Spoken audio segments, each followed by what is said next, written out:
Fala pessoal, tudo bem? Está começando o Outlive Podcast, a sua dose semanal de conhecimento sobre saúde e bem-estar. Eu sou Jorge Narciso, sou médico e o meu objetivo é trazer informação de qualidade e de confiança, que você possa aplicar no seu dia a dia e assim ver mais e melhor. E no episódio de hoje, a gente vai falar um pouquinho mais sobre menopausa e sobre os riscos e os benefícios do uso da terapia de reposição hormonal. E para falar mais sobre esse assunto, eu tenho o prazer de receber aqui comigo Júlia Ribeiro, que é médica formada pela Universidade Federal de Lavras, especialista em ginecologia e obstetrícia pelo HC da USP de Ribeirão Preto, com complementação em reprodução assistida e ginecologia endócrina também pelo HC da USP de Ribeirão Preto, ambas reconhecidas pela Febrasgo, além de fazer parte do corpo clínico da Clínica GAVA, de Medicina Reprodutiva. Júlia, obrigado pela sua participação. Oi, Jorge. Prazer estar aqui. Muito obrigada pelo convite. Show de bola. E Letícia Whittaker, médica formada pela Universidade do Sul de Santa Catarina, especialista em ginecologia e obstetrícia pelo HC da USP de Ribeirão Preto, com complementação em reprodução assistida e ginecologia endócrina também pelo HC da USP de Ribeirão, ambas reconhecidas pela Febrasgo, além de fazer parte do corpo clínico da Clínica Neovita. Letícia, obrigado pela sua participação. Obrigada a você, Jorge, por esse convite de estar aqui e falar de um tema tão importante e relevante aí para as nossas pacientes. Com certeza. Bom, meninas, se tem uma coisa que a gente não consegue controlar, lutar contra, é a passagem do tempo, né? E quando a gente fala sobre a vida da mulher, a menopausa acaba sendo algo inevitável. E ainda que ela seja um período esperado, diria que fisiológico, dentro da vida das mulheres, muitas delas ainda não estão preparadas para as mudanças que provavelmente vão acontecer nesse período, relacionadas ao peso, metabolismo, até mesmo o humor. E nesse momento de uma certa fragilidade emocional, muita coisa tem sido vendida como a solução mágica para os problemas das pessoas. E os hormônios entram nesse sentido. E, logicamente, existem indicações para o uso desses hormônios, existem mulheres que vão se beneficiar do uso deles, mas o grande problema é que tem muita coisa que está sendo vendida hoje como reposição, que na verdade não é de fato reposição.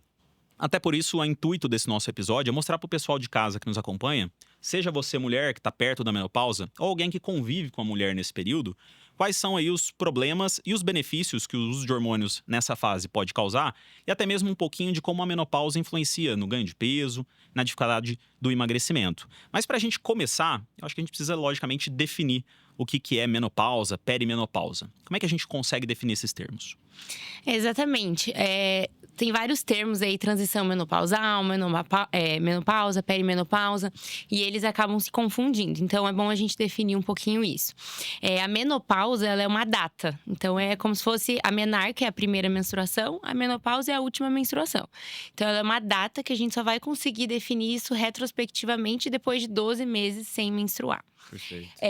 O climatério, ele é todo esse período aí que envolve esse período entre a vida reprodutiva e a vida não reprodutiva. E traz aí diversos sintomas, né? A perimenopausa é esse período que está dentro do climatério, o período mais inicial. Quando o ovário ele começa a ter algumas falhas, digamos assim, ele começa a perder sua função, né? A hipófise e o hipotálamo tentam compensar isso de alguma forma. Eventualmente aí a gente começa a ter o quê? Ciclos menstruais mais irregulares. Então a perimenopausa é esse período aí que antecede a menopausa, né? E a gente vai ter ali o período também pós-menopausa, em que a gente já tem aí uma queda total e falência total mesmo dos ovários. Perfeito. Em relação a essas mudanças hormonais que acontecem, quais são elas as principais e quais são as principais consequências dessa queda abrupta do estrogênio? Boa. E é importante que a gente entenda, né? Então, o que é a menopausa, né? É a parada do funcionamento dos ovários. E o ovário, ele tem basicamente duas funções. A primeira é a produção dos folículos ovarianos, que vão dar origem aos óvulos e, enfim, fazem parte do nosso ciclo menstrual.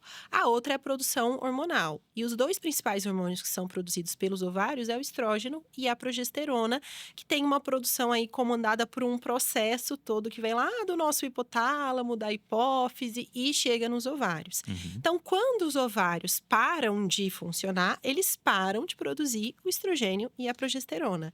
E aí a mulher vai começar a ter uma série de sintomas da falta desses hormônios. A gente costuma dizer para as pacientes que o mais comum são os famosos fogachos, que a gente chama, né, o termo médico são sintomas vasomotores, que é aquele calorão característico da menopausa que as pacientes falam muito, que é um tipo de sintoma, é um calor que costuma começar aqui nessa região, na região do busto, né, na região de membros superiores, sobe para a cabeça e é um sintoma assim que ela não está esperando, surge de forma muito rápida, acontece e do mesmo jeito que surge rápido, some rápido. E normalmente depois desse calorão vem uma sensação de calafrio, uma sensação de frio.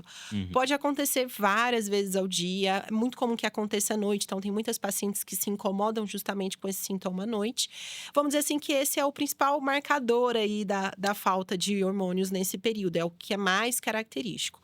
Mas também não é o único. Além disso, a gente fala que é um conjunto de sintomas que a gente chama de síndrome geniturinária da menopausa, que nada mais é do que sintomas decorrentes da falta dos hormônios lá no nosso trato geniturinário. Então, ressecamento vaginal é muito, muito, muito comum, é uma coisa que as pacientes se queixam bastante.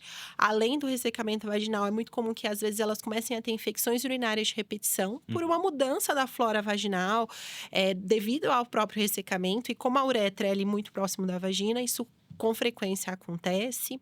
Além desses sintomas urinários, a gente pode ter também uma alteração de humor, então um aumento da labilidade emocional, né? Às vezes eu falo para as pacientes que é uma grande TPM. Muitas falam isso pra gente: nossa, eu tô sentindo que eu tô estranha, eu tô muito irritada ou mais depressiva. Não sou mais eu, né? Elas vêm muito com essa Exato. fala. E é isso, tá decorrente também, né, da falta dos hormônios. Às vezes, alguma alteração de sono, então uma dificuldade tanto para iniciar o sono quanto para manter o sono. A gente costuma dizer aí que esses são as principais sintomas. Mas tem outros vários que as pacientes com Sim. frequência também trazem pra gente. Ganho de peso, né? Como a gente vai falar aí posteriormente. Mas uma coisa legal da gente conversar também é que as pacientes sempre acham que elas só vão ter os sintomas depois de que parar de menstruar. E na verdade não, né? O estudo Swan, que é um estudo norte-americano que até hoje avalia mulheres, né? É um estudo prospectivo. Ele mostra pra gente que a perimenopausa, que é aquele momento que eu comentei antes, realmente da data da menopausa, ele pode acontecer 10 anos antes da última menstruação. Então, muitas mulheres começam aí 5, 4 anos antes da última menstruação a ter esses sintomas. Começam com um sono mais irregular, a insônia, começam a ter sintomas de redução do desejo sexual, começam a ter um ganho de peso, perceber que o ganho de massa muscular está mais difícil. E isso tudo acontece muitas vezes antes da última menstruação. Os calorões, os fogachos, né? Então, não é… Assim, muitas mulheres esperam só procurar ajuda quando realmente acaba ali a menstruação. E, na verdade, não. Esses sintomas já começam antes. E começa uma redução de qualidade de vida muito antes da última menstruação. Porque existe também o medo de que, eu ainda não parei de menstruar, então não vai ter nada pra fazer por mim. O que é um mito, a gente vai falar sobre isso, né? A gente tem muita coisa pra fazer mesmo antes da menopausa em si. E muitas vezes elas também não percebem que isso tá acontecendo. Porque às vezes as mudanças no começo são sutis, às vezes começa com uma irregularidade menstrual, que ela não entende muito bem o que tá acontecendo. Aí vem uma irregularidade, vem uma alteração de sono. Será que é porque eu tô muito estressada, tô trabalhando muito? Às vezes também mas muitas vezes não é só por isso. E esse ambiente em que a gente vive, por exemplo, um ambiente que, no fim das contas, é estressogênico, que normalmente a mulher hoje em dia está muito mais inserida no mercado de trabalho do que era há 50 anos. Muitas deixam para ter filho mais tarde, muitas ainda estão na fase, talvez, mais no ápice da carreira profissional, ali no momento em que estão chegando próximos da menopausa. Realmente, esse ambiente estressogênico, ele pode influenciar de alguma forma o surgimento dos sintomas? Ou, por exemplo, o surgimento de uma menopausa mais precoce? Como é que funciona isso? Com certeza. Assim, a gente sabe que a idade da menopausa, né? A idade da última menstruação, ela é influenciada geneticamente, mas também pelo ambiente. Então, a idade, por exemplo, que a mãe teve a última menstruação, que a irmã teve a última menstruação, influencia, isso é importante. E e principalmente para ter um red flag, assim, quando essa idade foi muito precoce. Então, mulheres que tiveram uma mãe com uma idade da menopausa muito precocemente, elas têm aí um fator de risco também para ter a menopausa precoce. E os fatores ambientais também são importantes. Então, a gente sabe que o tabagismo, ele ajuda a reduzir a idade da menopausa em quase 2 anos. Uhum. Então, tabagismo, sedentarismo, tudo isso ajuda a reduzir ainda mais a idade da menopausa, né? Trazer isso mais cedo. Perfeito. O que a gente chama de disruptores endócrinos, né? Que hoje em dia a gente tem falado muito, com certeza impacta em vários aspectos da nossa vida e não iam deixar de impactar nessa questão também. Perfeito. Então, E esse é um termo que tem ficado. A gente fala bastante aqui sobre termos que acabaram perdendo um pouco a importância por conta do uso talvez indiscriminado e muitas vezes não correto, né? O pessoal falando, por exemplo, de alguns produtos de cosméticos, coisas que a gente sabe que a influência é muito menor, por exemplo, do que o próprio tabagismo. E a gente Sim. vê o hábito, por exemplo, do fumo hoje em dia, principalmente com o vape, Vape. aumentando e o pessoal preocupado com, por exemplo, produto cosmético, que obviamente a gente tem que tomar cuidado, mas existem coisas mais importantes pra gente poder conversar. É dos mesmos criadores de não uso anticoncepcional porque dá trombose, Exatamente. mas chip da beleza eu vou usar porque tá tudo Perfeito. bem. E é uma questão ali, logicamente, da pessoa entender o benefício como a única coisa que importa, ou um benefício que muitas vezes é marginal como algo surpreendente, um resultado milagroso. E não é assim que a ciência mostra, né? Sim. Mas pensando até um pouco, voltando para a questão do ganho de peso, muitas mulheres reclamam, quando chegam perto do período da perimenopausa, que o metabolismo delas está mais lento, que elas não respondem da mesma forma a medidas que elas tinham, que elas faziam anteriormente. E a gente sabe que essa questão do metabolismo lento, ela não é muito verdade. Existe, na verdade, uma mudança de composição corporal que influencia nisso. Exato. Como é que a gente pode explicar esse momento? Realmente a mulher tem uma tendência maior a ganhar peso e mais dificuldade para emagrecer? o que acontece, principalmente, o que eu diria que é o principal fator aí nesse processo, é que com a parada do funcionamento dos ovários e a diminuição da produção do estrogênio e da progesterona, a mulher passa a ter uma predominância androgênica. Então, os hormônios, teoricamente masculinos, que antes não eram predominantes porque tinham estrogênio e a progesterona, eles passam a predominar. E aí é muito fácil a gente entender qual que é a forma principal de acúmulo de gordura no homem. É a gordura abdominal. É muito comum a gente ver homens com uma gordura abdominal importante. Na mulher pós-menopausa, isso também é uma questão importante. Ela deixa de ter o estrógeno, principalmente, que é um hormônio que está relacionado à lipólise abdominal e que está relacionado a uma distribuição de gordura que a gente fala mais ginecoide, que seria aquela gordura mais em região de quadril, coxa, e ela passa a ter um predomínio dos hormônios androgênicos. E aí, a gente vai ter um predomínio de acúmulo de gordura abdominal. Então, esse é um componente importante. Então, existe essa percepção de acúmulo de gordura que, na verdade, é real. Ele realmente acontece. Muda a distribuição. Então, a mulher se sente muito incomodada porque realmente é uma das coisas que acontece. Os estudos mostram que as mulheres, elas ganham em torno de 3 quilos após a menopausa, entre 2 e 3 quilos. Mas eu acho que o principal fator contribuinte aí para o aumento do risco cardiovascular é justamente essa alteração na distribuição de gordura, né? O aumento da distribuição abdominal, esse padrão do ginecoide, né, pro androide, realmente é o que aumenta aí o risco cardiovascular dessa paciente. Perfeito. E pensando até na parte metabólica em si, essa questão do metabolismo lento pode ter uma relação também com a questão da diminuição da massa muscular, que em tese é uma das principais contribuintes para o nosso gasto energético basal. Realmente, as mulheres elas têm uma tendência a perder massa magra como um todo depois da menopausa? Sim, a gente sabe que o estrogênio, ele é um hormônio que ajuda em várias coisas, né? A gente sempre associa ele muito mais à questão sexual e reprodutiva, mas ele atua em vários órgãos, né? Então, no cérebro e também no músculo. Então, a falta dele ajuda aí, favorece uma sarcopenia, né? Uma redução da massa muscular. Então, aí que entra a importância das mulheres focarem na atividade física, principalmente para um ganho de massa muscular. E isso, na verdade, precisa ser trabalhado desde antes, né? Desde aí nos nossos 20, 30 anos, para construir essa reserva e essa massa muscular para quando chegar nessa fase estar com um estoque melhor e também, consequentemente, continuar trabalhando, né? para isso. A gente fala que muitas das minhas pacientes vêm, eu faço meu pilates só, uma caminhada. Tu fala, mas e musculação? Tá fazendo? Tá puxando ferro, né? Tá fazendo crossfit? Mas brincadeiras à parte, realmente essa atividade física voltada para a construção de massa muscular é muito importante nessa fase. Perfeito. E é importante a gente falar porque não é apenas uma questão estética, né? Vocês falaram muito bem que com a queda do estrogênio, a distribuição de gordura passa a ser uma gordura mais abdominal. E a gente sabe que essa gordura abdominal é aquela mais relacionada com fatores de risco cardiovasculares, né? E muito a gente observa que quando a gente olha causas de morte, principalmente em mulheres depois da menopausa, elas se aproximam daquelas relacionadas às dos homens, principalmente doenças cardiovasculares, né? AVC, infarto. Existe mesmo essa relação e, por exemplo, as mulheres elas aumentam a chance de ter diabetes ou intolerância à glicose, síndrome metabólica, esteatose hepática depois da menopausa?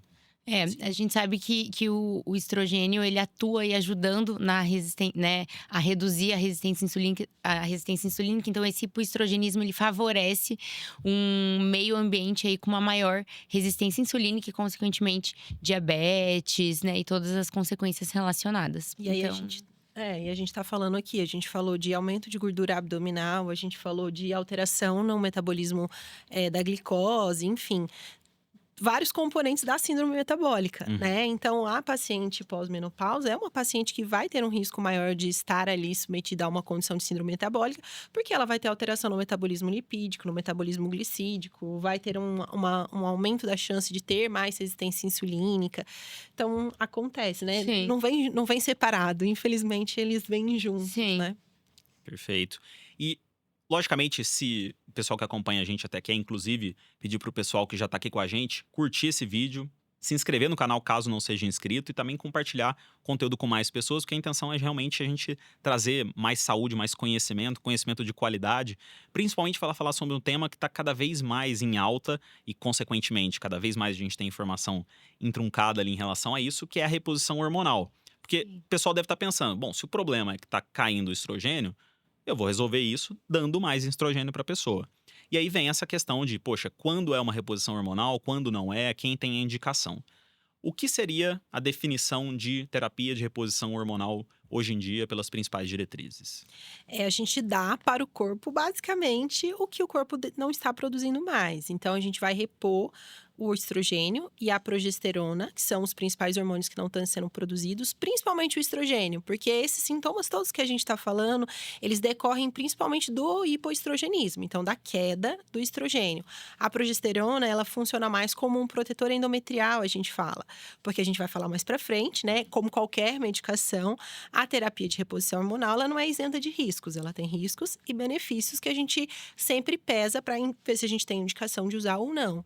E um dos riscos, que a gente vai falar mais para frente, está relacionado ao câncer de endométrio. Então, a progesterona vai agir nesse momento, fazendo uma proteção endometrial e evitando que esse seja um risco tão importante a ponto de a gente não usar. Então, ela tá ali mais nesse papel, enquanto que o estrogênio seria, vamos dizer assim, a nossa estrela principal. Mas também ele não é nada se não tiver a progesterona. E eu já vi muitas pacientes fazendo reposição hormonal ou por conta própria ou até por indicações de profissionais apenas com estrogênio. Porque a progesterona vai dar mais sono, porque a progesterona vai causar algum mal, digamos assim, né? E na verdade não, ela traz muitos benefícios na questão da proteção endometrial e redução do risco de câncer de endométrio com a terapia hormonal. Então, isso é um ponto bem importante da gente ressaltar, da importância da progesterona associada ao estrogênio nessa reposição. Perfeito. E nesse sentido, então quer dizer que a reposição hormonal, ela está relacionada à reposição de hormônios femininos. E cada vez mais a gente vê o uso de hormônios masculinos, vamos dizer assim, mais androgênicos, nas mulheres. Quem tem indicação, por exemplo, hoje, da terapia de reposição hormonal relacionada aos hormônios femininos? Antes da gente falar, por exemplo, desses hormônios mais androgênicos. A gente sabe que tem a indicação, né, da reposição de testosterona para pacientes que têm um diagnóstico de desejo sexual hipoativo. Essa é a indicação mais formal e mais clássica que a gente tem. Esse diagnóstico, é importante falar que ele é feito não com base numa dosagem de testosterona baixa. Ele é um diagnóstico que deve ser feito também excluindo outras causas, né, de desejo sexual hipoativo. Então, a redução da famosa libido, como popularmente geralmente as pacientes chamam. Mas a gente tem que também… Claro que ele é um diagnóstico também de exclusão, né? A gente tem que entender que a resposta sexual feminina, ela é multifatorial. E envolve várias camadinhas, né? Então, a gente tem que entender como que tá a vida dessa paciente, como que tá o relacionamento, como que tá os fatores estressantes na vida, os filhos, o sono, enfim, várias questões antes da gente culpar aí, digamos, a questão hormonal. Mas a indicação formal que a gente tem hoje é para o desejo sexual hipoativo na pós-menopausa, estaria indicado a reposição de testosterona de forma consciente, né, com base em evidência. E aí, a Lê falou da testosterona, e aí quando a gente pensa na reposição hormonal de estrogênio e progesterona, hoje em dia a gente tem tido uma mudança aí de pensamento, acho que da população médica, da comunidade médica como um todo, porque a reposição hormonal, por muito tempo, ela foi pintada como uma terapia que traria mais malefícios do que riscos, né? Recentemente a gente teve várias publicações americanas, mudança, por exemplo, na terapia americana, justamente por isso, né? Por estudos que mostraram alguns problemas, mas esses problemas foram super valorizados por muito tempo. Exato, porque o principal estudo que assim, se baseia a indicação de terapia hormonal. É um estudo que foi feito nos Estados Unidos, um estudo grande de 2003, que chama WHI, que é um estudo que tem uma série de problemas relacionados à população, com que foi feito o estudo, acompanhamento dessa população. Então, óbvio, a gente tem que considerar ele é um estudo grande, importante, mas a gente também tem que entender quais são os vieses que estão ali presentes, né? E aí, quando a gente fala sobre indicações, hoje em dia eu falo que é mais comum a gente ter contraindicações do que somente indicações, né?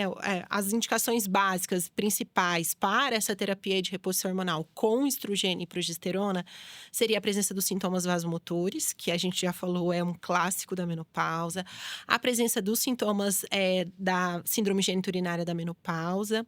Na prevenção e tratamento de perda de massa óssea, porque é uma outra situação que é muito comum nas pacientes pós-menopausa, que a gente acabou não focando tanto, mas existe uma perda de massa óssea importante, porque o estrogênio, o famoso estrogênio que a gente está falando aqui bastante, ele está relacionado com o processo de formação e reabsorção da massa óssea. Então, quando ele falta, a gente tem mais reabsorção de massa óssea, né? A gente produz menos massa óssea e, consequentemente, a gente está mais suscetível à osteoporose. Então, também é uma indicação, né, da síndrome da terapia de reposição hormonal. E as pacientes que a gente falou mais cedo, que são as pacientes que fazem insuficiência ovariana prematura, que fazem a menopausa precoce antes dos 40 anos. Porque são pacientes que vão ficar muito mais tempo submetidas a esse processo de falta dos hormônios. E aí, consequentemente, elas vão estar mais sujeitas aos efeitos maléficos dessa falta. Então, essas seriam as principais indicações, mas obviamente eu sempre falo com as pacientes, a gente tem várias outras condições que são pacientes que vão se beneficiar do uso da terapia hormonal. Essas são as principais e são talvez as que a gente vai ter mais benefício, as que a gente vai conseguir uma melhora mais importante usando a terapia hormonal. Mas não significa que a gente não tenha outras situações que a gente possa usar como um tratamento adjuvante, como alguma coisa para ajudar, né? Melhora por exemplo, da qualidade de vida, né? O que eu falo para as pacientes, eu tô dormindo mal, eu não tô conseguindo dormir, tá muito ruim. Vamos avaliar a sua vida, como que tá, o que tá acontecendo para levar essa piora da qualidade do sono. A gente pode usar a terapia de reposição hormonal como um tratamento adjuvante para ajudar, mas não acho que só ela sozinha vai resolver. Então, a gente precisa de uma mudança de vida, de uma mudança de hábitos de vida para atingir o objetivo. A gente pode usar a reposição hormonal como um auxílio, mas não como um único nessas situações que não seriam as indicações clássicas, vamos assim dizer. E até nas indicações clássicas, né, a gente também não vai ter uma melhora de 100%, porque não é igual ao hormônio que o corpo produzia antes. Mas a gente consegue ter uma melhora interessante e importante. Perfeito. E até quando a gente olha esse período que a gente citou da vida da mulher, que cada vez mais é um período conturbado em relação a trabalho, filhos muitas vezes até pequenos, porque as mulheres costumam ter filhos um pouco mais tarde hoje em dia. Tudo na vida que acaba prejudicando outras áreas da vida, no sono, na não prática de exercício físico, né? Não praticar tanto exercício físico, a própria alimentação em si. E fica difícil um pouco saber o que é, por exemplo, um problema relacionado à queda do estrogênio, que é relacionado talvez à rotina estressante que ela tem. Sim. Então, não levar a terapia de reposição hormonal como a resolução dos problemas, porque muitas vezes ela tá talvez no sono ruim que ela tá tendo, porque ela tá muito estressada. Então, realmente, por isso é a necessidade de ter uma avaliação com um médico consciente que sabe que a gente pode usar isso como adjuvante, mas é óbvio que eu preciso entender essa vida como um todo para saber quanto de benefício e até mostrar para ela que o benefício não vai ser 100%. Sim, exato. A Ju bem trouxe, né? O WHI, ele trouxe pra gente um conceito muito importante, que é a janela de oportunidade, né? Então, o início dessa terapia hormonal, ela tem que ser precoce para trazer os benefícios cardiovasculares e reduzir aí os possíveis riscos com ela, né? Então, é importante a gente entender que o estrogênio, ele tem aí um papel protetor, um efeito protetor na saúde cardiovascular quando iniciado precocemente. Depois que o vaso já tá lesado, digamos assim, já sofreu aí os efeitos do tempo e até da falta do estrogênio, não é mais um período tão legal da gente começar. Então, a importância de procurar um médico e uma ajuda antes, né? O mais precoce possível, justamente porque a gente tem aí essa janela de oportunidade de início do tratamento. E aí eu acho que a importância da gente estar falando esse assunto aqui, eu acho que tem se falado mais sobre menopausa, Sim. né? Não se falava até pouco tempo atrás sobre isso. Acho que primeiro porque as mulheres não viviam tanto, talvez porque a gente fosse um pouco mais resignada de aceitar que aquilo faria parte Era o do normal, nosso… né? Era o normal, faria parte do nosso destino e a gente tinha que aceitar. E acho que esse próprio processo de empoderamento da mulher, a chegada da mulher no mercado de trabalho, a independência financeira, emocional, trouxe essa consciência de que, opa, isso aqui está atrapalhando a minha qualidade de vida. Será que eu tenho formas de buscar recursos para melhorar a minha qualidade de vida? Eu já não me submeto a tantas outras coisas, por que eu também vou me submeter a isso? Então, acho que é importante… E se a gente for pensar, a expectativa de vida da mulher hoje é 81 anos, né? Até 2020 era 81 anos. Então, se você pensar que a idade média é 50, as mulheres vão viver aí 30, 40 anos da sua vida nesse estado aí, né? De climatério e podendo estar sofrendo todos esses sintomas que envolvem a menopausa. Perfeito. E esse entendimento de que a terapia de reposição hormonal ela tem uma eficácia até melhor quando a gente fala do perimenopausa, né? Principalmente em relação a fatores de risco, tem um pouco de relação com isso, né? Porque a mulher vai viver mais tempo. Consequentemente, aqueles problemas relacionados à mudança de distribuição da gordura, fatores de risco cardiovasculares, daqui 10 ou 15 anos vão gerar alterações que vão levar ela a um AVC ou um infarto. Então, se eu não começar a tratar agora, e a gente fala isso inclusive sobre medidas de saúde, você falou muito bem, eu tenho que construir massa magra desde cedo. Não adianta eu querer chegar aos 50 para construir massa magra, porque vai ser difícil construir. Então, esse entendimento de que talvez atuar na perimenopausa para diminuir os fatores de risco e, consequentemente, lá na frente, a mulher não ter mais chance de morrer por um AVC e infarto, é tão importante quanto em outras áreas da nossa vida, principalmente quando a gente fala de bons hábitos, sono, alimentação, entre outras. Sim. Tem um estudo interessante que fala que só o fato de você ter uma gordura abdominal, né, mais importante nesse período, já diminui em 40% a sua disponibilidade a fazer atividade física. Então, a importância da gente falar de vir desde antes. Porque se eu deixo para agir lá quando já aconteceu, ótimo. Tomara que você acorde e faça as coisas. Sim. Sempre é tempo. Mas quanto antes a gente agir, melhor a gente vai chegar nesse período e a gente vai estar submetido a menos riscos e, enfim, vai conseguir… Se preparar mesmo para esse momento, né?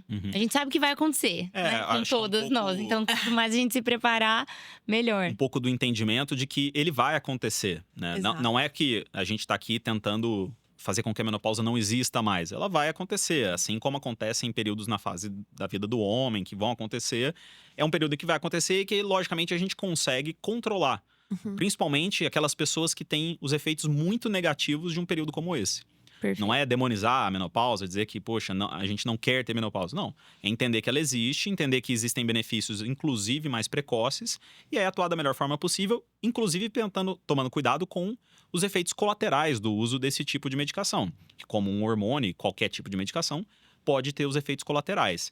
Pensando nesse caso, quais seriam as principais contraindicações ao uso da terapia de reposição hormonal com o hormônio feminino?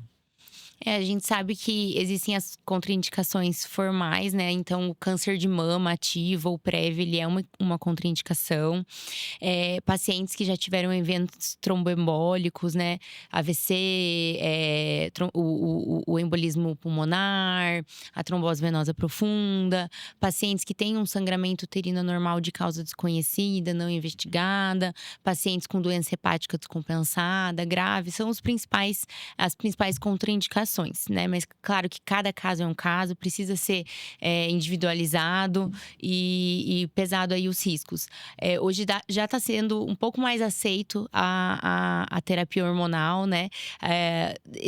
Com o WHI veio algumas questões que trouxe um preconceito importante, mas hoje com os novos dados, os novos estudos, com uma melhor análise desses dados, levando em consideração essa janela de oportunidade, a gente está tendo uma aceitação muito melhor. Muitas das pacientes, quando eu indico a terapia hormonal, quando eu converso sobre isso, elas têm muito medo e muito receio ainda, principalmente do câncer de mama. Mas aí uma coisa que eu costumo falar com elas é justamente para a gente parar e olhar se o risco associado, né, da terapia hormonal e do câncer de mama. Muitas vezes a gente não olha para outros fatores modificáveis da nossa vida. Sim. Que eventualmente vão trazer um risco semelhante, né? Ou até maior, como a obesidade, o etilismo, o tabagismo. Então, é muito fácil associar o hormônio com câncer, mas a gente não associa, às vezes, alguns hábitos de vida modificáveis. Então, por que a mulher vai deixar de se beneficiar e ter tantos benefícios aí para sua qualidade de vida de uma terapia hormonal, sendo que muitas vezes não olha para outras coisas e outros lados, né? Outros hábitos modificáveis aí da vida. E é como qualquer medicação, tem seus riscos e benefícios. E aí eu sempre explico para paciente, olha, são esses os riscos principais, são esses os benefícios. Às vezes vai ter paciente que vai passar por esse período completamente assintomático ou com poucos sintomas. Talvez para essa paciente a balança dos riscos pese mais que dos benefícios. E ela também não é obrigada a utilizar. Sim. Mas para muitas pacientes que passam por esse período com muitos sintomas, a balança dos benefícios vai pesar muito mais do que dos riscos. Então, talvez a gente se beneficie e a prescrição da terapia hormonal, ela não termina ali naquela consulta, né? A paciente vai ser acompanhada. Então, não é que a gente vai prescrever, vai assumir que tem riscos e vai abandonar a paciente e deixar ela lá. Inclusive, o câncer de mama, que geralmente está associado com a terapia hormonal, ele geralmente é um câncer menos agressivo. Justamente pelo fato da paciente estar acompanhando mais de perto a saúde, detectando mais precocemente, né? Eu sempre falo para ela que o hormônio, ele não cria um câncer novo, ele pode alimentar ali um câncer pré-existente, né?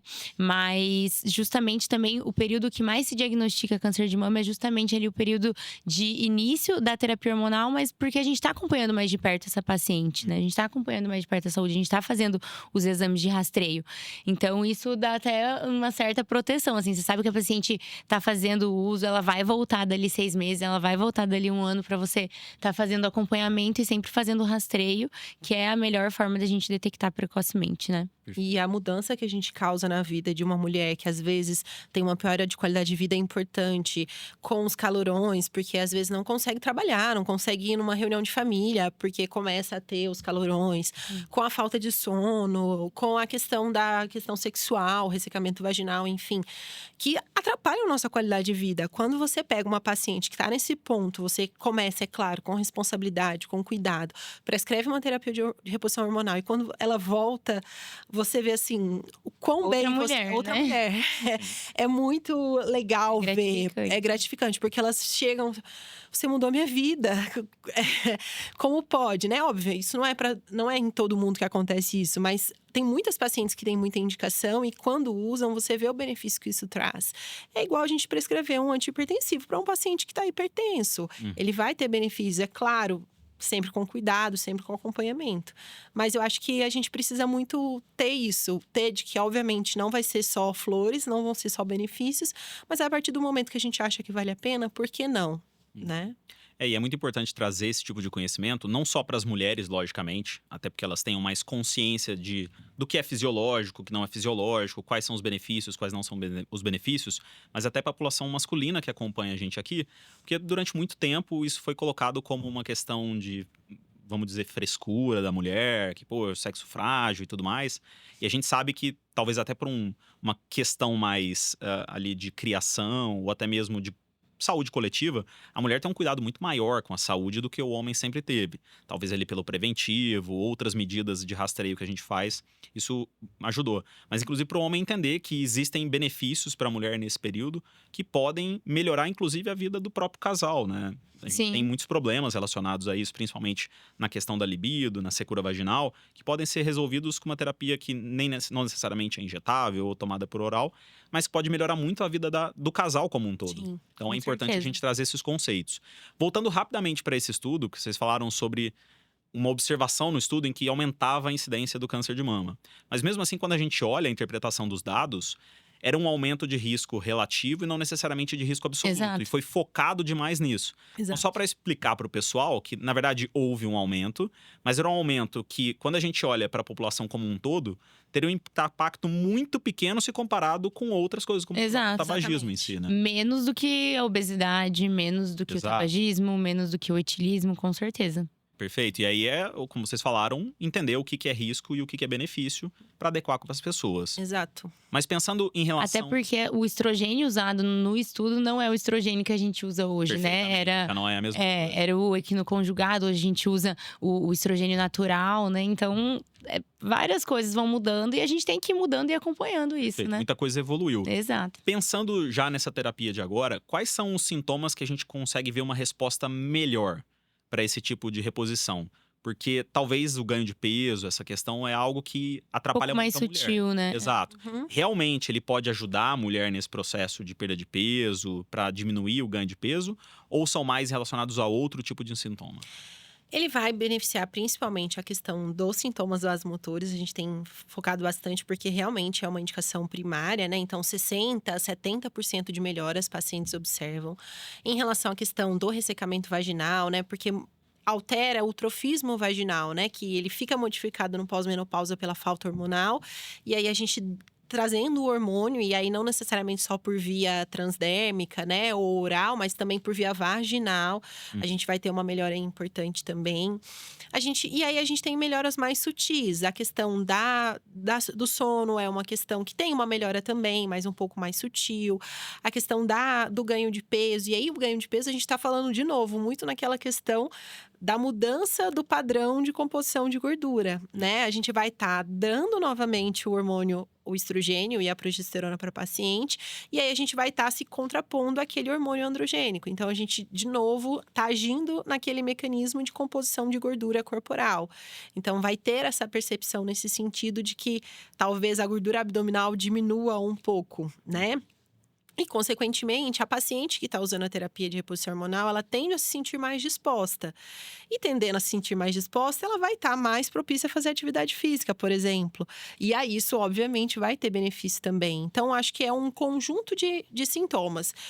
O sono, o ganho de peso, não são os principais… os lugares onde a terapia de reposição hormonal mais vai ter benefício, a questão emocional também, mas são lugares onde a gente tem como agir e onde a gente vai ter benefício, sim. A gente sabe que o estrogênio ajuda na questão da saciedade. Então, mulheres na pós-menopausa, elas têm pouco mais de fome, é um pouco mais difícil para elas a questão do controle, às vezes, de compulsão. O estrogênio tem uma ação importante nisso também.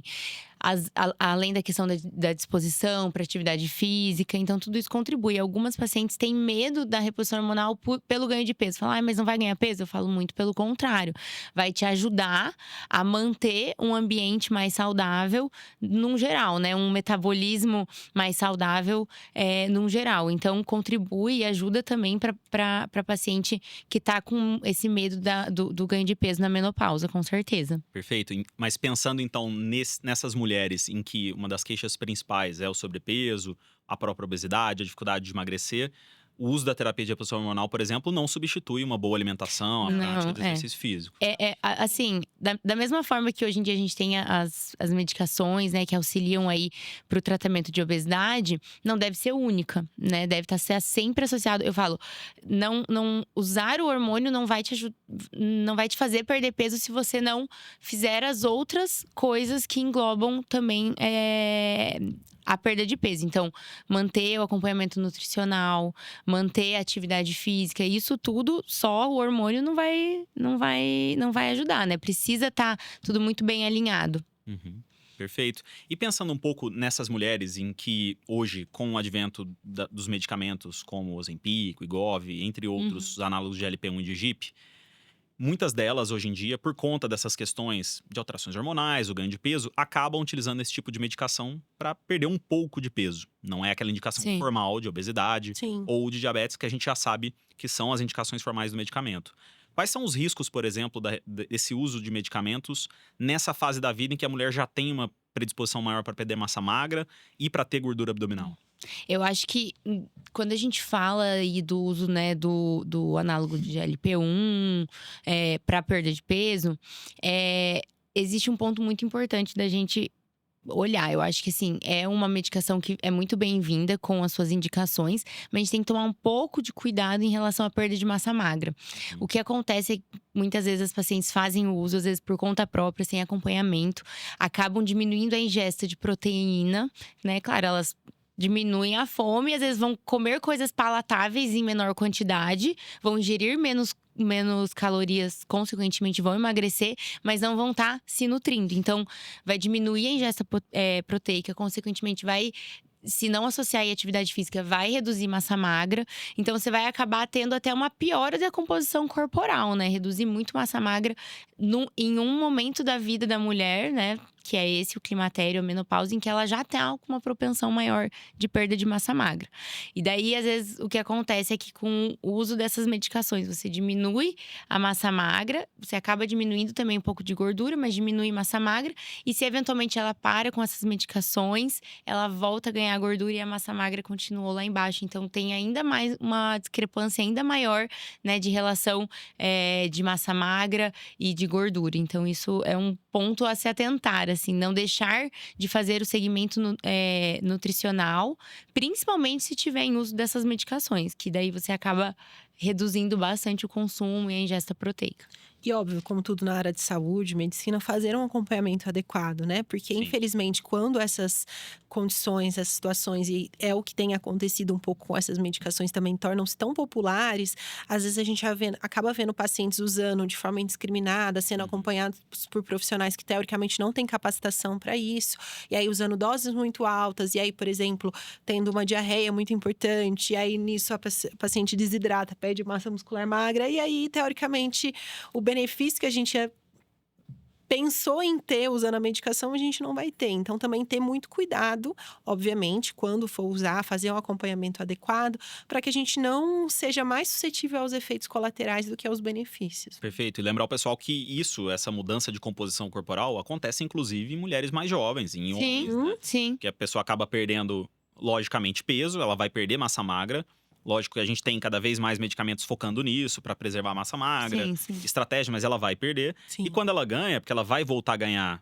Porque Ela quando ganha para, gordura, né? ela ganha gordura. E aí fica Sim. mais difícil depois emagrecer também. Exato. Sim, Então, tem que tomar um certo cuidado e existem indicações claras para esse tipo de medicação, em que, óbvio, a gente vê muitos benefícios, como um paciente obeso que já tem um risco cardiovascular aumentado. Sim. Isso é inegável. Sim. Questionável. Agora, outra coisa que a gente tem visto muito e eu diria que tem visto muito já há muito tempo, mas hoje em dia parece até maior pelo uso de redes sociais, é um padrão de beleza em que a magreza, uma estrutura, um corpo quase que escultural é colocado como o corpo ideal.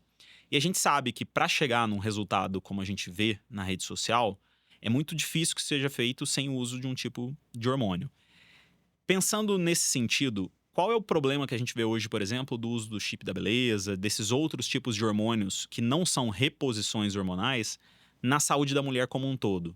Porque, obviamente, eles vão gerar resultado, assim como qualquer hormônio que a gente toma. Mas será que os riscos não estão ali, talvez, muito maiores do que os benefícios que a gente vê? Aí a gente entra, acho que em outra grande celeuma, né, que a gente fala na ginecologia, que é essa questão do chip da beleza, que é um implante subcutâneo de gestrinona, que é um hormônio, um progestágeno, com características mais androgênicas. Ele é mais antiestrogênico e tem características mais androgênicas. Ele existe há bastante tempo e foi proposto para ser usado pensando em potenciais benefícios que ele teria sobre essa questão de disposição, composição de massa muscular. A grande questão aqui, que a gente sempre reforça e fala muito, né, em consultório, porque é um assunto que sempre chega pra gente, é que ter plausibilidade biológica e fazer sentido não significa que realmente é aquilo que acontece, né? E no caso do implante de gestrinona, do famoso chip da beleza, a gente não tem estudos de qualidade que mostrem pra gente de que realmente esses potenciais benefícios aconteceriam e nem mostrem a segurança dele. Então, a gente tá dando a medicação para um paciente que a gente não tem segurança quanto aos benefícios e nem quanto aos efeitos colaterais. Então, é um pouco arriscado, né? Eu acho que os implantes, o implante hormonal, na verdade, ele é uma via de que no futuro vai ser muito usada. Tem aí um potencial, talvez, né, por não ter a primeira metabolização hepática. Então, está sendo muito estudado ainda, está saindo estudos, mas hoje a gente não tem essa segurança. A gente não tem nenhuma medicação, né, com implante hormonal, a não ser o Implanon para contracepção, que seja aprovado pela Anvisa. Então, a gente não tem essa questão de segurança, de metabolização. Controle de produção. Controle de Isso, até a produção. qualidade. Até o que Qualidade, tem o que dentro. tem. Exato. Exatamente. Que é o que a gente vê Já viu o nos implante em análogos cada de- coisa. Exato. E uma outra questão também é que esses implantes, muitas vezes, eles são absorvíveis, então a gente não consegue depois retirá-los. Então, eventualmente, se uma paciente tem um diagnóstico de câncer de mama e acabou de colocar esse chip, eventualmente ela vai ter esse chip aí, que pode ter estrogênio, né, a gestrinona, É o mais comum, várias. mas tem É o vários. que é. Tem várias misturas. Por 6 meses, 1 ano, e vai estar ali, né, com o câncer, então, que seria uma contraindicação absoluta e potencialmente até trazer um prejuízo importante para a doença. Uhum.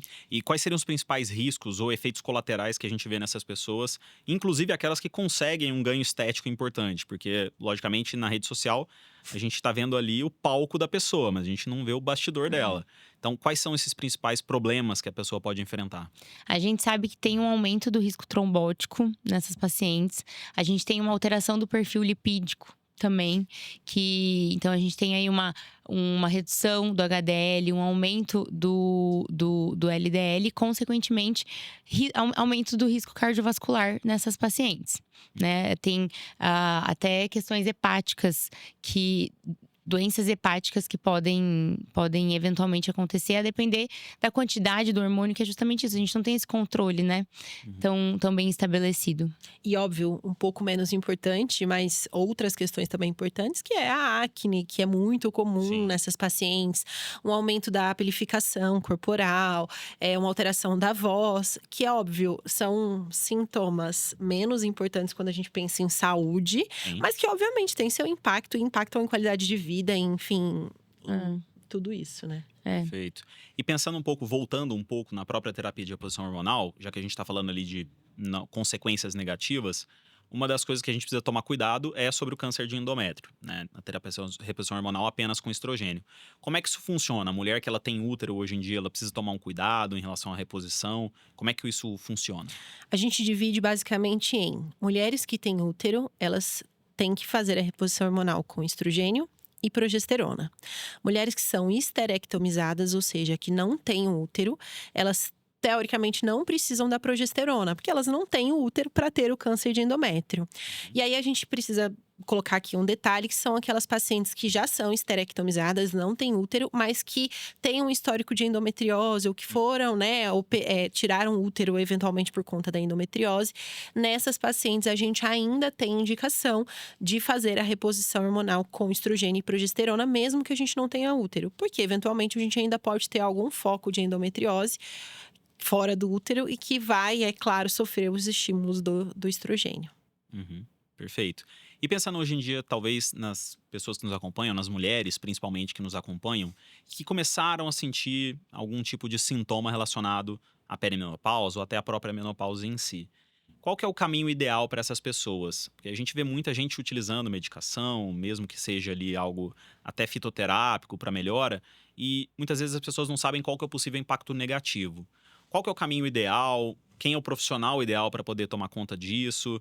Qual o cuidado que as pessoas precisam tomar para alguém que oferece diretamente um hormônio, sem perguntar sobre histórico de vida ou outras coisas? Qual que é esse caminho que as pessoas devem seguir? Eu acho que o melhor caminho é tentar encontrar um profissional sério que tenha formação, né, de qualidade, tem uma formação de qualidade para prescrição hormonal. Então, seja um ginecologista, especialista em ginecologia endócrina, ou um endocrinologista também, né? Que eles têm muito essa formação adequada também para tratamento de reposição hormonal. E cuidar também com aquelas promessas milagrosas, né? Um profissional que talvez não olhe para um todo, para sua saúde em geral. Para realmente não estar eventualmente indo para um caminho mais perigoso. E teoricamente, para a mulher é fácil, né? Sim. Porque teoricamente toda mulher, teoricamente todo ano vai no ginecologista para fazer o Papa Nicolau, o preventivo, para fazer mamografia a partir dos 40 anos. E teoricamente todo ginecologista ele seria apto a prescrever a terapia de reposição hormonal. A gente sabe que não é uma realidade, infelizmente, mas se ele não é apto a isso, ele pelo menos tem talvez o caminho para orientar essa paciente de alguém com quem ela vai conseguir fazer um acompanhamento e vai, enfim, conseguir lidar com isso. Então, acho que é mais a gente falar sobre isso, falar sobre a menopausa, falar sobre os efeitos, falar sobre a terapia de reposição hormonal e essa paciente, óbvio, ter um acompanhamento de um ginecologista ou um endócrino, uma pessoa qualificada para poder, enfim, prescrever e acompanhá-la ao longo desse período todo. Perfeito. A gente falou um pouquinho aqui sobre alguns pilares de saúde, né? Principalmente talvez o sono, a própria saúde mental, que a gente chegou a comentar rapidamente, a alimentação como um todo. Como é que mudanças nesses outros pilares, inclusive exercício físico, podem ajudar no desempenho da reposição hormonal? As mulheres que, por exemplo, praticam atividade física, têm bons hábitos alimentares, têm um sono melhor, elas vão ter resultados melhores, provavelmente, também com a terapia de reposição hormonal? Com certeza, com certeza. A terapia sozinha, ela vai trazer alguns benefícios, principalmente nos sintomas vasomotores, né? Então, em alguns sintomas, o de síndrome geniturinária e os fogachos, podem vir sozinhos, né? Só a terapia hormonal ajudar.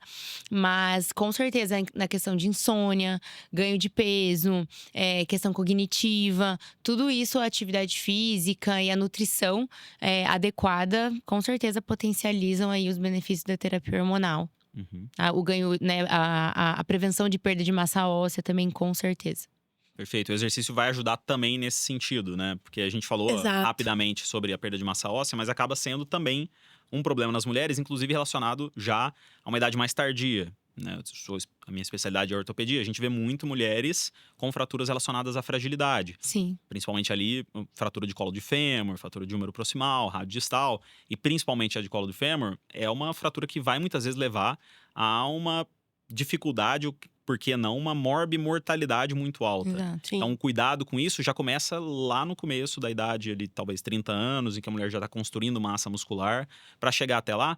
E até a pessoa entender que o exercício em si, ele vai ajudar, inclusive, para equilíbrio, para diminuir a chance de cair. Então, tudo atuando de forma multifatorial para melhorar a saúde como um todo e, consequentemente, conseguir viver mais com funcionalidade também, né? Os benefícios são vários, né? Não é só a massa magra, embora seja muito, mas outras questões. É a questão óssea, é essa questão de equilíbrio, de propriocepção, né? Consciência corporal, tudo isso impacta. Sim, trazer essa independência, né? Envelhecer com qualidade, eu acho que é isso que a gente quer. Envelhecer vai ser inevitável, né? Todos nós vamos, mas com qualidade, com independência. Eu acho que é isso que a gente busca. E a gente começa a construir isso também, né? Desde antes. E a terapia hormonal, ela vem como uma aliada. Ela não é a única coisa, mas ela vem como uma aliada para ajudar. Perfeito. Já encaminhando para o final da nossa conversa, meninas, eu queria saber em relação à parte da saúde mental. A gente conversou que a queda do estrogênio ela pode estar relacionada, por exemplo, com alguns sintomas, principalmente ali mais depressivos, alterações de ansiedade. A gente vive num ambiente em que depressão e ansiedade muitas vezes são coisas relativamente comuns, muitas vezes ali sintomas como tristeza e sentir ansiedade são super valorizados como problemas de saúde. A gente sabe que nesse período isso existe. A terapia de reposição hormonal, ela realmente parece ter um benefício em relação à saúde mental e o que é importante para, inclusive, ajudar a terapia nesse momento com relação a outros hábitos de vida. Com certeza, a terapia hormonal ela tem um papel muito importante na função cognitiva aí, né, da pós-menopausa. A gente sabe que tem sintomas como o brain fog, né, a névoa ali. Então, enfim, problemas de memória e, consequentemente, labilidade emocional, depressão, irritabilidade, tudo está associado com o hipoestrogenismo também. E a reposição hormonal vai sim trazer benefícios nesse sentido. E junto a isso, a gente reforça a atividade física, né, como um auxílio, assim. A gente sabe que a atividade física, ela melhora muito quadros de insônia, mesmo fora da menopausa, né, em pacientes jovens, a gente tem uma melhora importante de quadro de insônia com atividade física, e na menopausa não vai ser diferente. Então, com certeza, a atividade física eu acho que é o maior aliado aí junto para essa função cognitiva que a terapia hormonal vai trazer benefício. Porque as pacientes falam muito, né? Ela não se reconhece mais. E você está numa situação em que você não se reconhece mais, também é uma situação ansiogênica e que Perfeito. causa uma dificuldade de reconhecimento. Então, acho que nesse sentido, a gente vem com todas essas estratégias que a gente está falando aqui tanto, mas a gente está falando tanto por algum motivo, né? Porque elas realmente têm impacto e elas auxiliam nesse processo todo, né? Sim. Perfeito. Como você falou, a gente sabe que sentir tristeza é normal, né? Faz parte da Exato, vida. É. Tem momentos que a gente vai estar mais triste, tem momentos que a gente vai estar mais feliz. E é justamente esses períodos mais difíceis de tristeza que faz a gente valorizar, né, os momentos de alegria. Mas é importante a gente dar valor para essas queixas e realmente está associado, a gente já tem evidência muito forte de que o hipoestrogenismo também atua nesses sintomas relacionados ao humor. Então, tem maior incidência de depressão em pacientes na pós-menopausa e isso merece atenção, né? Perfeito. É mais uma forma da pessoa entender que a terapia de reposição hormonal ela não vai ser a cura milagrosa para nada, mas ela pode ser utilizada de forma adjuvante com outras mudanças de Sim, estilo de vida, Exato. não só na questão do peso, como na questão da saúde mental, entre outros. A própria terapia, né? Não a terapia hormonal, mas Perfeito. a terapia com psicólogo, né? Esse acompanhamento psicológico também é essencial. Ótimo. Bom, meninas, muito obrigado pelo papo. Acho que é muito difícil da gente esgotar o tema em si. Sim. Inclusive, eu queria pedir para o pessoal que nos acompanha até aqui, se tiver alguma dúvida, para postar aqui, deixar nos nossos comentários. Vai ser um prazer para a gente poder respondê-los aqui. Com certeza. Mas antes de terminar, eu sempre gosto de pedir para o pessoal que vem aqui uma dica prática de saúde que o pessoal possa implementar logo depois de assistir esse episódio. E aí pode ser o que vocês preferirem. O que você pode trazer para a gente, por favor, Júlia? Eu ia falar sobre a importância da atividade física e de achar uma atividade física que não tenha só o benefício do ponto de vista de composição corporal, perder peso, composição de massa muscular, mas do ponto de vista emocional que a gente está falando. Então, achar alguma coisa, e a gente tem inúmeras formas de atividade física, achar alguma coisa que te traga alegria e prazer em estar fazendo e que não tenha só o benefício do ponto de vista da saúde física, eu acho que combinar esses dois fatores, eu acho que é o ideal e aí eu acho que é o básico bem feito, funciona bastante. Então, eu vou falar do básico que é a atividade física. Bola, Júlia, obrigado pela sua participação. Imagina, eu que agradeço. Muito E como é que o obrigada. pessoal pode acompanhar mais o seu trabalho? Eu tô nas redes sociais, no Instagram principalmente, doutora Júlia R. Ribeiro. Show de bola. E Letícia, por favor, qual que é a sua dica prática para o pessoal? Poxa, Júlia, você roubou a minha dica. Eu realmente também ia falar da questão da atividade física e justamente do que a gente falou algumas vezes ao longo do podcast, que é da construção. Então, se preparar para esse momento, né? Não deixar só para quando chegar. Então, se preparar, construir músculo, construir essa reserva, focar essa atividade física nos momentos de lazer também, que você vai ter um convívio social legal, fazer amizades, um lugar, uma coisa que te traga prazer, que você queira fazer, que você queira ir, seja beach tênis, seja crossfit, seja caminhada, a própria musculação. Então, qualquer atividade física que traga esse prazer em realizar, para principalmente também não esquecer da musculação, do fortalecimento, para envelhecer com qualidade. E também, adicionando aí outra dica, é fazer o acompanhamento com um profissional. Não deixar de lado suas queixas e achar que é normal, né? O envelhecimento a gente sabe que é normal, mas nem sempre a gente precisa sofrer com todas as consequências, né? Hoje em dia a gente vai viver mais e a gente pode viver mais com qualidade. Perfeito. Como é que o pessoal pode acompanhar mais o seu trabalho? Também tô no Instagram, @Letícia Whittaker, né? WHITAKER. E também na Clínica Neovita, né? A gente faz bastante conteúdo legal pelo Instagram, neovita.br. Show de bola. Meninas, muito obrigado pela presença de vocês. Espero contar com a presença também em outras oportunidades, viu? Com Obrigada. certeza, obrigada. Show de bola. Se você gostou da nossa conversa de hoje, não deixe de se inscrever no nosso canal e ativar o sininho das notificações para não perder os próximos episódios. Toda semana a gente vai trazer informação de qualidade, de confiança, baseada em ciência e focada naquilo que realmente faz a diferença para você viver mais e melhor. Se você por acaso tem problema com ganho de peso, tem como objetivo o emagrecimento, mas principalmente quer manter esse peso perdido ao longo do tempo, eu te convido a participar de um teste gratuito do nosso produto, o Pacto Outlive. Um produto em que funciona diretamente dentro do seu WhatsApp, em que a nossa inteligência médica e comportamental vai te ajudar a aplicar na prática os princípios que a gente traz aqui na Outlive Podcast e também em outros dos nossos conteúdos. Basta se inscrever aqui, no link que vai estar na descrição do vídeo, e participar desse teste gratuito, que eu tenho certeza que vai mudar praticamente tudo que você já viu sobre emagrecimento até hoje. Você também pode aproveitar e se inscrever nas nossas redes sociais e continuar conectado conosco e com a sua saúde. Todos os links vão estar aqui na descrição do vídeo. Obrigado pela sua participação e até a próxima.